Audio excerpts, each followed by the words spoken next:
888-971-SAGE, 888-971-7243. The great Eldersky here. My goodness. So much has happened since the last time we spoke, right? President Trump is now proposing that we restrict the sale of firearms to those 21 and over. The NRA, he says, is okay with that. The NRA says, no, we're not okay with that. I asked you on Friday whether or not you thought Trump was right, that we ought to harden the targets as opposed to additional gun control laws. I'll give you the results of that poll when we come back. I got a lot of feedback for having on Ed Doc Pepping, the gentleman who served on the 101st Airborne during D-Day, 95 years young. A number of people have asked us to replay part of that interview. We're going to do that later on in the program. All that's coming up, 888-971-SAGE. But first, more developments on the shooting, the high school in Parkland, Florida. I was being sarcastic when I said that this suspect did everything but call 911 himself. It turns out, guess what? He called 911 himself. New York Times, quote, Mr. Cruz, 19, himself called the authorities just after Thanksgiving, describing how he had been in a fight and was struggling with the death of his mother. Quote, the last thing is I lost my mother a couple of weeks ago, so like I am dealing with a bunch of things right now, close quote, he said in a childlike voice, sounding agitated and out of breath. End of quote. The man called 911 on himself. A few days ago, we played a 911 call, dispatch call of a man who was drunk in his car in Florida, called 911 on himself, said I was drunk. The authorities went to him, picked him up. He called 911 on himself just after Thanksgiving. Also, 3 months before the February 14 massacre at the Marjorie Stoneman Douglas High School, according to the New York Times, quote, a family friend dialed 911 to tell Palm Beach County Sheriff's Office about Mr. Cruz's personal arsenal. Quote, I need someone here because I'm afraid he comes back and he has a lot of weapons, close quote, the friend said. Close quote.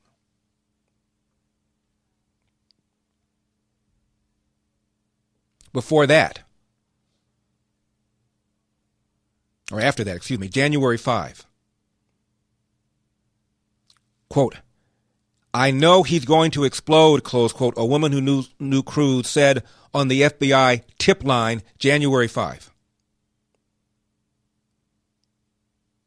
Quote, her big worry was that he might resort to slipping into a school and just shooting the place up, close quote. This is what the woman said on the FBI tip line. I'm worried he might, quote, slip into a school and just start shooting the place up, close quote. I know he's going to explode. This is what's said on the FBI tip line January 5. On a 911 line 3 months before the massacre, quote, I need someone here because I'm afraid he comes back and he has a lot of weapons, end of quote. And then one more time, Cruz himself calls the authorities just after Thanksgiving. Quote, the thing is, I lost my mother a couple of weeks ago, so like I am dealing with a bunch of things right now, close quote.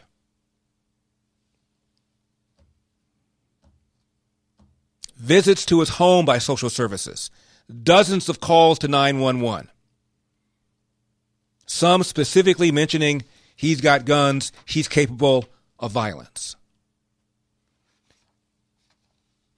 Yet the sheriff of Broward County, Scott Israel, goes on CNN, apparently knew about the malfeasance of his deputy, knew that there were other deputies that didn't go in,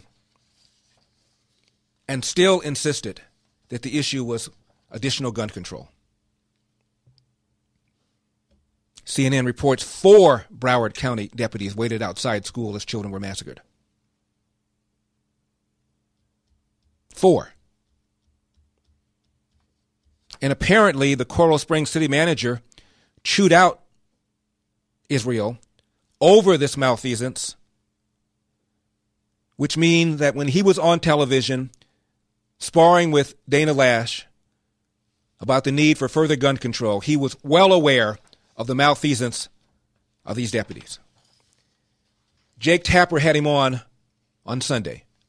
Are you really not taking any responsibility for the multiple red flags that were brought to the attention of the Broward Sheriff's Office about this shooter before the incident, whether it was people near him, close to him, calling the police on him?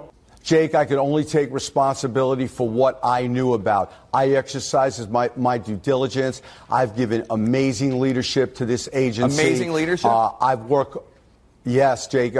There's a lot of things we've done throughout this. You don't measure a person's leadership by a deputy not going into these deputies received the training they needed. Maybe you measure somebody's leadership by whether or not they protect the community. Wow. The last question, sir. Do you think that if the Broward Sheriff's Office had done things differently, this shooting might not have happened? Listen, if ifs and buts were candy and nuts, O.J. Simpson would still be in the record books. I don't know what that means. What? If ifs and nuts were candy, what? The last question, sir. Do you think that if the Broward Sheriff's Office had done things differently, this shooting might not have happened? Listen, if ifs and buts were candy and nuts, O.J. Simpson would still be in the record books. I don't know what that means. There's 17 dead people, and there's a whole long list of things your department could have done differently. How could I? Listen, that's what after action reports are. That's for lessons learned reports are for. I have entered into conversation with Chuck Wexler of the Police Executive Research Forum. They will be coming to town to do an independent after action lessons learned report. We understand everything wasn't done perfectly. And if it happened in Los Angeles or Chicago or any other city, every person wouldn't perform perfectly. That's not what happens. Yes, if Scott Peterson went into, do I believe if Scott Peterson went into that building, there was a chance he could have neutralized the killer and saved lives? Yes, I believe that. If ifs and buts were candy and nuts. Wow. That was some interview, wasn't it? Are you really not taking any responsibility for the multiple red flags that were brought to the attention of the Broward Sheriff's Office about this shooter before the incident, whether it was people near him, close to him, calling the police on him? Jake, I could only take responsibility for what I knew about. I exercised my due diligence. I've given amazing leadership to this agency. Amazing leadership? I've worked... Yes, Jake. There's a lot of things we've done throughout this. You don't measure a person's leadership by a deputy not going into these deputies received the training they needed. Maybe you measure somebody's leadership by whether or not they protect the community. In this case, you've listed 23 incidents before the shooting involving the shooter, and still, nothing was done to keep guns out of his hands, to make sure that the school was protected, to make sure you were keeping an eye on him. Your deputy at the school failed. I don't understand how you can sit there and claim amazing leadership. Stunning interview. When we come back, Sheriff Israel says that only one deputy was remiss. And when Jake Tapper asked him was he going to resign, I'll give you that answer as well. 888-971-SAGE. Watching a lot of cable over the weekend, still absolutely no discussion whatsoever on how often Americans are saved because of firearms. How many lives are saved? Not even relevant? Don't even want to discuss it? Don't confuse me with the facts? Stunning. And can we talk a little bit about the purpose of the Second Amendment?